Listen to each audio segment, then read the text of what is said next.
a lot of my readers said, you really made me cry when I read that. But I didn't want to shy away from what happened in those days. Although it's historical fiction, and I use a lot of it loosely, as I say, because it is historical fiction. You're watching the Spotlight Network, starring Hollywood's newsman, Logan Crawford. They now believe a single member. He works with TV and film legends. And now, Logan's shining the spotlight on the world's top emerging authors and creators. International were abducted. This is Spotlight with Logan Crawford, streaming on Roku, Apple TV, and Amazon Fire TV. I'm Logan Crawford, and right now on the Spotlight Network, we're exploring the gripping saga of Rose Watson. In a powerful book, it is called Land of Opportunity, Book 2. And it is written by a terrific author. Her name is Linda Dooks. Set against the turbulent backdrop of early 20th century New York, this powerful historical novel brings to life the immigrant struggle, street gangs, and rising hope amidst chaos. With romance, resilience, and the looming shadow of World War I, this compelling sequel asks, how far can one woman go to change her destiny?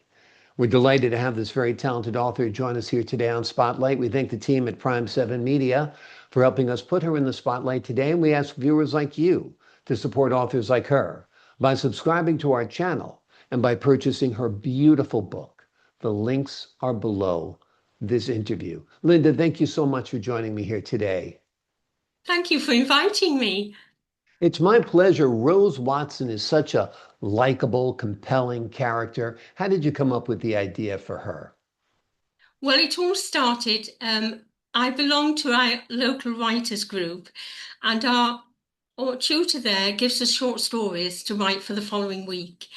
And somehow I started to write about Rose Watson and life on the North York moors in England. And it was hard for her. This, of course, is in book 1, and it was hard for her. And she escapes from her farm and gets to Liverpool and sails to New York. And on the way, she meets a budding friend, Agnes, who is a singer. But Agnes unwittingly draws her into the ganglands of New York over time. She also meets Thomas Blackwood, and Thomas actually is a director from Macy's department store. Wow. So there is a lot of interest in New York, and her story obviously bases in New York. And book 2 starts in 1912, which of course was the year of the sinking of the Titanic, which I have included in my book because it was interesting, and so much was said about the sinking of the Titanic, but not much was said about the survivors. And on my research, I came across such a lot of interest on them, and especially on their arrival at Pier 54 at Ellis Island, and how they were greeted and how they were treated. But by this time, Rose had matured, and she had joined the charity association. So Rose and her friend Veronica and the other ladies were all there to help these survivors coming off the boat. And they took them under their wings, and they took them in and sheltered them. And eventually, a lot of them decided to travel back home, which must have been traumatic for them. But a lot of them did stay in New York, and they helped them to find shelter and accommodation and work. Amazing. It's such an amazing time in history where New York was exploding as more or less a young city. The immigrant experience was alive and well. And then you had the sinking of the Titanic as well. It must have been pretty amazing for you as a writer to be living in this world and creating it as you went along, right? It was actually, yes. Although it was, yes, extremely interesting. And it's amazing when you start researching, it's amazing what you learn, of course. But also you see the hardship, which can be quite heart-wrenching, even for us authors that are researching. And we sort of go, oh, really? Yeah. You know, how terrible, you know? But it Yeah. was hard for the migrants. Mhm. Life was very hard for them. You know, they had left a home of poverty and no money, or just with the clothes that they stood on, that they wore. And they arrived at Ellis Island. And it was shocking, really, when you look back at it. They were just shoved into pens like cattle that they'd left back home. And if they weren't well enough, they were just pushed back onto a ship and sent back home, sort of thing. And of course, Rose at the time when she first arrived, she slipped through that net because there wasn't really the ladies then. And it was, of course, as she got older and she matured, she wanted to give something back to New York for how it had helped her. And that's how she came to join the charitable ladies. And they went to Ellis Island and they helped women that arrived on their own, mothers with young children. Sadly, many children didn't make the journey. A lot of elderly people didn't make the journey, but they were there to support them and they helped them to find work and that sort of thing. So it was amazing. Yes, she did tremendous work, Yeah. as well as trying to bring up her own family at the time. Exactly. It would literally was the best of times and the worst of times.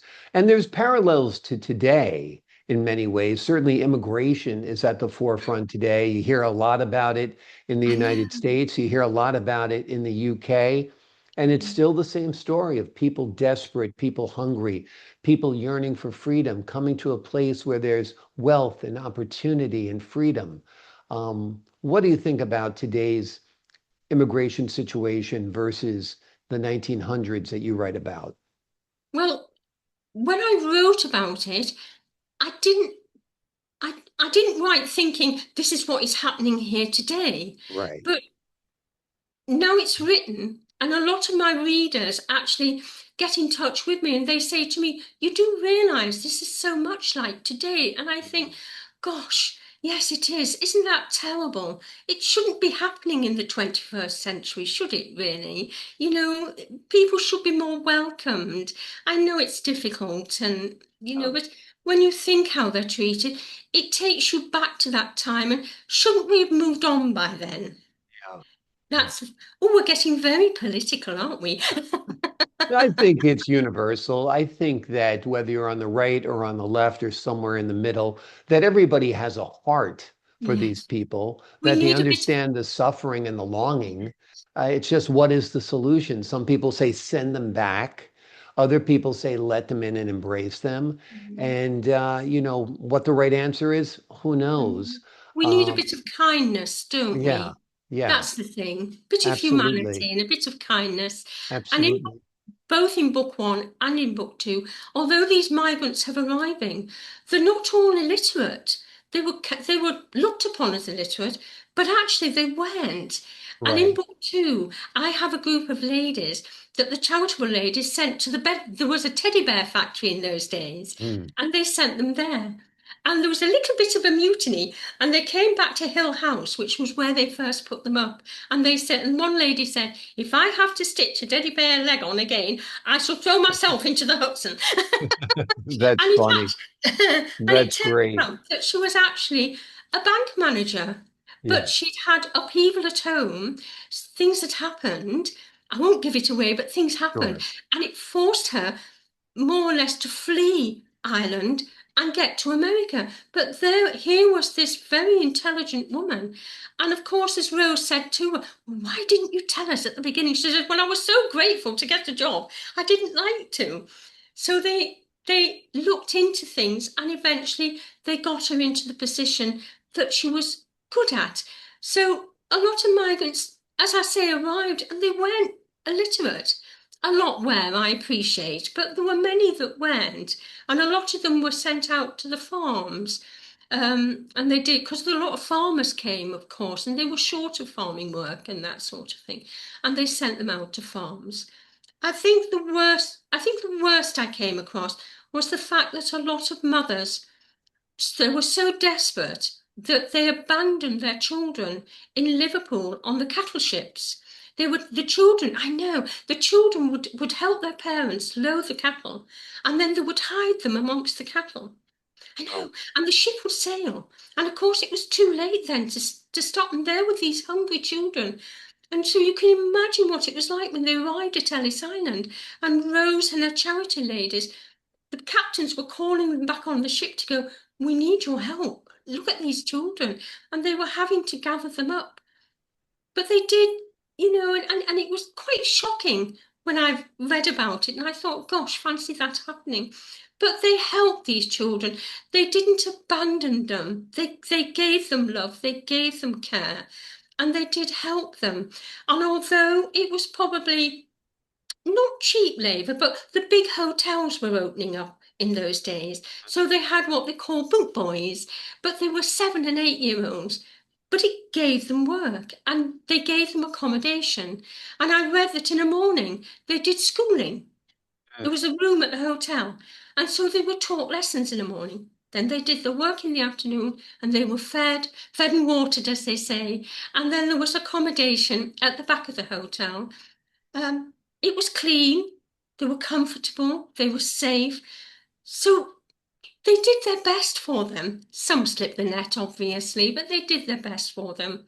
And there were times, obviously, those that their mothers who ride with their mothers, they thought they were interfering and they sort of, not telling us what to do. And they disappeared into the ghettos and places like that. And that's where, of course, they got involved with the gang wars and that sort of thing, and their children were left as runners for drug smugglers and all that sort of thing. And it was hard. I think the worst I came across was the measles pandemic. That was very shocking. And these poor children were in these tenement buildings, and many died. And it was, a lot of my readers said, you really made me cry when I read that, But I didn't want to shy away from what happened in those days, although it's historical fiction, and I use a lot of it loosely, as I say, because it is historical fiction.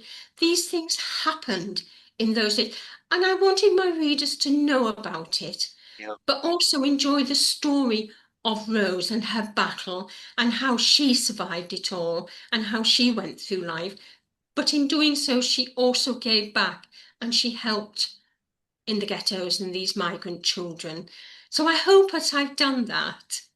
Oh, absolutely. You've done a wonderful job in flushing out the story and giving all the great details that make it feel very, very real. This is part of a series. There's the book that sets it up, book 1. This is book 2. Are you planning a book 3 or 4, or what's going on with the series? Oh, steady. I'm in the middle of writing book 3. Great. Book 3 starts 1914, which is Mhm. the breakout of World War One. Hmm. Woodrow Wilson was your president in those days, Yep. and he actually, I have the speech of his neutrality, and I have put that in the book, just portions of it because it was quite long. But I thought it would be interesting for our readers to know what it was like. But obviously, over time, America was drawn into the war. So book 3 the war doesn't dominate book 3, Right. but it's in the background because Rose's children are growing up. Her daughter Isabel is now a nurse, and the Red Cross ships arrive at Ellis Island, and they actually come because they come for volunteers. Well, we know what volunteering is, you, and you.